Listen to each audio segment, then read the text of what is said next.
అందరికీ నమస్కారము. ఇంకా వీటిని చూసి ఏ మేక తలకాయ కూరనో మేక కాళ్ళ కూరనో అనుకుంటే పొరపాటే. ఇవైతే పచ్చి చేపలు. ఈ ప్రాసెస్ చేసి మాకు తెలిసిన వాళ్ళు అయితే పంపిణీలు పోయిన సంవత్సరం తయారు చేసిన ముక్కలు ఇవి.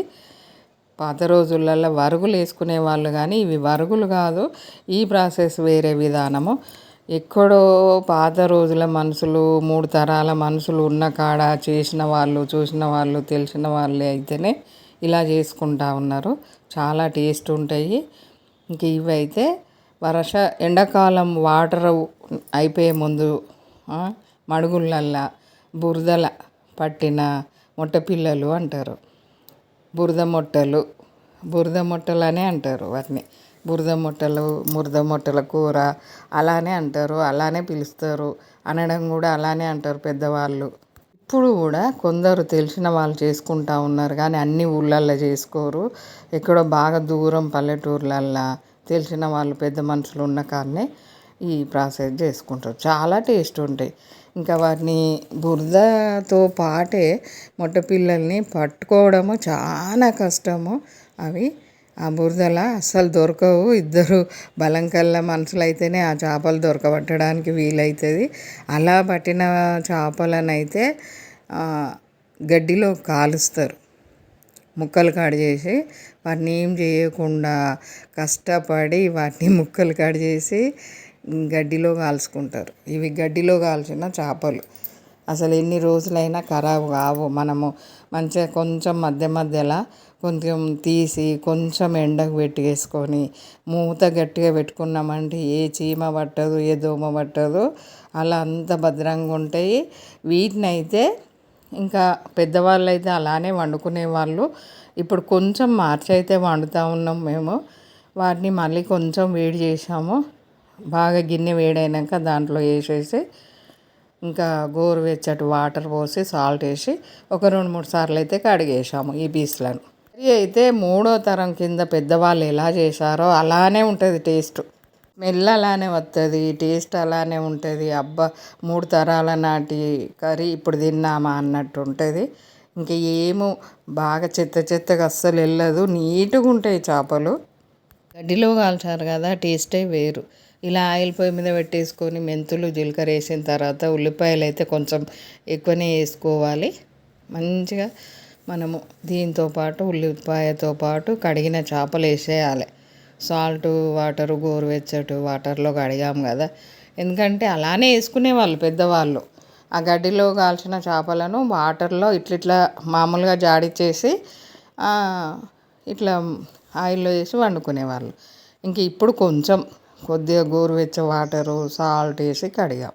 ఇలా ఉల్లిపాయ బాగా వేగకముందే ఈ ఫిష్ ముక్కలు వేసేయాలి. ఉల్లిపాయ బాగా వేగనీయకూడదు. ఈ ఫిష్ ముక్కలతో పాటు ఉల్లిపాయ వేగుతుంది. కొంచెం సాల్ట్ వేసుకోవాలి. ఇప్పుడు వేసుకుంటే ముక్కలకు మంచిగా చప్పగా లేకుండా పీసులకు సాల్ట్ పట్టుకుంటుంది.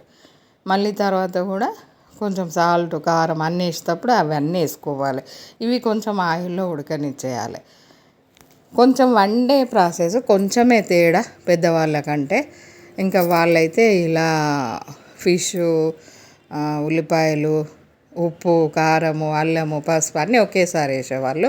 మనమేమో కొంచెం ఆయిల్లో వేగిన తర్వాత ఇంకా అల్లము పసుపు వేసేసుకొని కొంచెం సాల్ట్ వేసాము ముందు.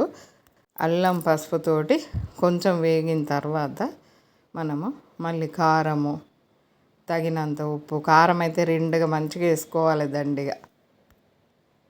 ఏమాత్రం ఉప్పు కారం తక్కువ ఉన్నా కానీ ఫిష్ కర్రీ తినలేరు. ఉప్పు కారం 2 ఉంటేనే మంచిగా తినడానికి అనుకూలంగా ఉంటుంది. అసలు వాటర్ చూసారా కడిగినప్పుడు ఏమన్నా తేడాగా వెళ్ళినాయా? చూస్తే అంత నల్లగా అవుపడుతూ ఉన్నాయి ముక్కలు. కానీ ఇంకా ఇప్పుడు ఇలా వేగిన తర్వాత ఒక 2 నిమిషాలు వేగిన తర్వాత ఆయిల్లో ఉల్లిపాయలు, అల్లము, పసుపు వేసినాక వేగినాక మనం మళ్ళీ తగ్గట్టుగా ఉప్పు, కారము, కొత్తిమీర వేసి మళ్ళీ కొంచెంసేపు వేగనిచ్చేయాలి. మనకు కారం మంచిగా ఫిష్కు పట్టేలాగా మనకు కొత్తిమీర స్మెల్, ఇలా ఉప్పు కారము మంచిగా వేగిన తర్వాత తగినంత చింతపండు రసం పోసుకోవాలి. తినే వాళ్ళని బట్టి పోసేసుకోవచ్చు చింతపండు రసం. మనం ఫిష్ ఒక ఫిష్ ఎంత పొడుగు ఉంటుంది, ఎన్ని ముక్కలు కట్ చేస్తామో అన్ని రకాల పీసులు ఉన్నాయి ఇందులో. తలకాయ, తోక, మనకు తలకాయ కింద చౌకలు, ఇట్లా నడుము పీసులు 2 ఇట్లా అన్ని రకాల పీసులు ఇలా కలగలిపి అట్లా మనకి ఎలా కట్ చేసిన పీసులు అలానే ఉన్నాయి. అసలు ఎంత బాగుంటుందంటే ఈ కర్రీ చూస్తే, వాళ్ళు అందుకే అప్పుడు ఆ కాలంలో ఇలా చేసుకొని వండుకునేవాళ్ళు. మనకు వర్షాకాలం ముందు దొరికాయి ఎక్కువ, కానీ ఈ టేస్ట్ రావాలంటే ఇప్పుడు ఎండాకాలం వాటర్ అయిపోయే ముందట పాపం అవి మస్తు కష్టపడతా ఉంటాయి మొట్ట పిల్లలు. అస్సలు దొరికాయి, ఎంత కష్టపడ్డా దొరికాయి. ఇలా చింతపండు రసం పోసినాక ఇలా ఉంటాయి పీసులు. ఇంకా మంచిగా చిన్న మంట పెట్టేసుకొని ఎర్ర కట్టొచ్చే వరకు ఇలా మసాలాని ఇచ్చేసుకొని ధనియా పొడి వేసుకోవాలి. లాస్ట్కు ఇంకా అందరికీ తెలిసిన విషయమే కొత్తిమీర వేసుకోవాలి. ఇంకా ఈ పులుసు అయితే ముత్తాతలు గుర్తొస్తూ ఉన్నారు ఈ పులుసు తింటూ ఉంటే. వరి గడ్డిలో కాల్చిండ్లు కాబట్టి టేస్ట్ డిఫరెంట్ ఉన్నది. గడ్డిలనే కాలుస్తారంట ఈ బురద ముట్టలు. గడ్డిలో కాల్చుకుంటే ఇలా టేస్ట్ ఉంటాయి, ఇలా ఎన్ని రోజులైనా నిల్వ ఉంటాయి. వరుగులు చేసినవి కడిగి కొంచెం కడి చేసి ఎండకేస్తారు. మామూలుగా కడి చేసేసుకొని మధ్యకు కడి చేసేసుకొని ఎండకేసేసుకుంటారు. దారంతో కట్టి దండెంలాగా వేలాడేసుకుంటారు. అవి వరుగులు వేరు, ఇవి వేరు. గడ్డిలో కాల్చిన మొట్ట పిల్లల వరుగు, బురద మొట్టల వరుగు, బురద మొట్టలనే అంటారు. పేరు వినడానికి ఈ తరం పిల్లలకు తెలియదు కాబట్టి ఇంకా ఇలా కూడా ఉంటుందా అని అనుకోవచ్చు, చూడవచ్చు. టేస్ట్ కూడా ఎప్పుడన్నా దొరికితే ఇవి వండుకుంటారా అని అనుకుంటారు, కానీ ఇలా తెచ్చి వండుకుంటానైతే బాగుంటాయి. టేస్ట్ మర్చిపోలేము. ఇంకా ఎప్పుడంటే అప్పుడు వండేసుకోవచ్చు, ఖరాబ్ అయితే కావు.